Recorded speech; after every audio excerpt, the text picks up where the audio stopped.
Are you filing ITR for the first time? If yes, here is a quick start guide for you. First, collect all your income proofs. Salary, freelance, rent, gather it all. Then download Form 26AS and AIS from the Income Tax e-filing portal. Cross-check the same with income and TDS. To download Form 26AS, log into the e-filing portal, then click on e-file, income tax returns, and then click on View Form 26AS. For AIS, log into the e-filing portal and click AIS. Select the applicable ITR form based on your income sources.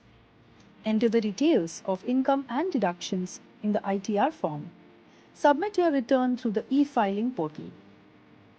The last step to complete the ITR is verification. The recommended method is e-verification.